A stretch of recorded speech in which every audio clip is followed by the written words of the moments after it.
स्वामी समर्थ मैत्रिणींनो, सारिकाच किचन चॅनलमध्ये आपलं खूप खूप मनापासून स्वागत आहे.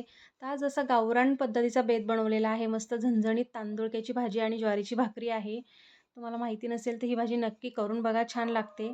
आपली आई आपल्या कुठल्याही वस्तूचं कौतुकच करत असते.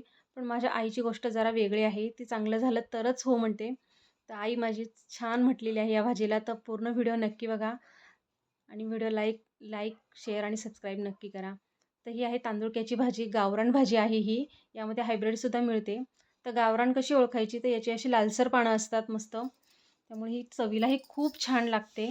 तुम्ही नक्की बाजारात अशी गावरान भाजी बघूनच आणा. खूप मस्त लागते. अशी छान निवडून घ्यायची आहे आणि स्वच्छ धुवून मिठाच्या पाण्याने धुवून ठेवायची आहे निथळत. हे पहा त्यासाठी लागणारा लसूण आणि मी कांदे वगैरे चिरून ठेवणार आहे. हे पहा 2 कांदे घेतलेले आहेत मी चिरण्यासाठी आणि लसूण ठेवलेला आहे निवडून. तर ही भाजी आपल्याला अगोदर उकडत घालायची आहे.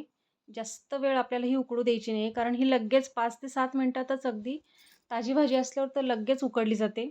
मग फक्त 5 ते 7 मिनिटं गरम पाणी झाल्यावर 5-1 मिनिटात आपली भाजी वाफळली जाते छान. तर ही भाजी छान एक ग्लासभर पाण्यामध्ये मी वाफळत ठेवलेली आहे. तुम्ही बघू शकता. हे पहा. अगदी छान लागते आणि शरीरासाठीही खूप चांगली असते. जरा उष्ण असते ही भाजी. हे पहा, गावरान भाजीचं असं लालसर पाणी निघालेलं आहे. तुम्ही बघू शकता. भाजी आहे हिरवी, पण पाणी असं लालसर निघालेलं आहे. तर ही आपली गावरान भाजी असल्यामुळे हे असं लालसर पाणी निघालं आहे. आणि आता हे 5 ते 7 मिनिटातच लगेच वाफळली आहे. तुम्ही बघू शकता किती छान पटकन अशी त्याची देठ शिजलेली आहेत बघा. हे पहा आणि ती आपल्याला आता निथळून घ्यायची आहे. थंड करायची आहे अगोदर. हे पहा मस्त शिजलेली आहे. जास्त गाळ झाला जर त्याचा शिजण्याचा, ओव्हर कुक झाली तर ती अजिबात चवीलाही चांगली लागत नाही आणि मस्त अशी परतवताही येत नाही. त्यामुळे ही भाजी आता थंड करून घ्यायची आहे आणि मी त्याच कढईमध्ये तेल ठेवलेलं आहे तापत. आपल्याला फोडणी करून घ्यायची आहे. कांदा वगैरे मस्त परतवून घ्यायचा आहे. त्यामध्ये जिरे मोहरीचा तडका दिला आहे आणि आपल्याला कांदा हा परतवत ठेवायचा आहे त्याच्यामध्ये. तोपर्यंत आपली भाजीसुद्धा थंड होते तिकडे. यामध्ये सुद्धा तुम्ही लसणाचं, तुम्ही जेवढा लसूण वापराल, तुम्ही जर लसूण खात नसाल तर स्किपही करू शकता. पण मग लसूण आपण वाटणात सुद्धा घातलेलं आहे. मी काही 5-6 हिरव्या मिरच्या आणि लसूण वाटून ठेवलेलं आहे आणि काही लसणाचे असे तुकडे मी मी छान फोडणीतही घातलेले आहेत. आणि आता हा कांदा परतवत घेतला आहे. छान असा लालसर कांदा परतवायचा आहे. तोपर्यंत आपली ही भाजी इकडे थंड झालेली आहे आणि ती थंड झाल्यावर पूर्ण अशी पिळून घ्यायची आहे. असे लाडू बनवून घ्या त्याचे. मस्त सगळी भाजी अशी मस्त पिळून घ्या.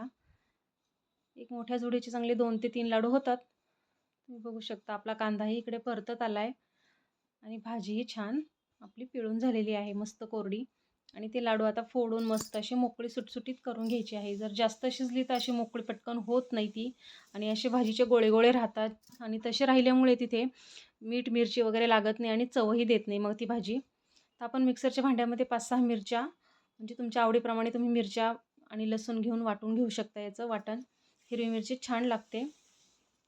आणि हेही छान आपला कांदा परतत आल्यावर त्यामध्ये आपल्याला परतून घ्यायचा आहे, जेणेकरून मिरचीचा जो उगेरपणा आहे किंवा तिखटपणा आहे तो कमी होतो. छान असं परतवून घ्यायचं आहे. हे पहा आणि मग आपण मोकळी केलेली भाजी त्यामध्ये घालून घ्यायची आहे.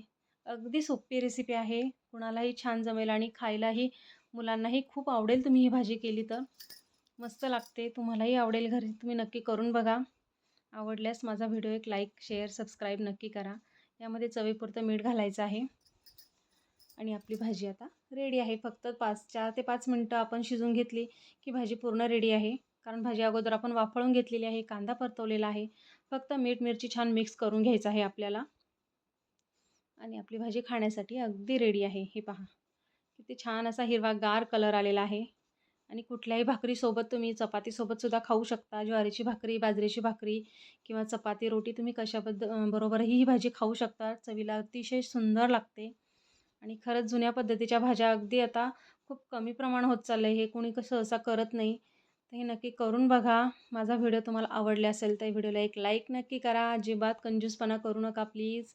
माझ्या व्हिडिओला सपोर्ट करा माझ्या चॅनलला. तर व्हिडिओ आवडले असल्यास लाईक करा, शेअर करा आणि सबस्क्राईब करा सारिकाच किचन चॅनलला. तर माझा व्हिडिओ तुम्ही पूर्ण बघितल्याबद्दल खूप खूप मनापासून धन्यवाद. श्री राधे राधे.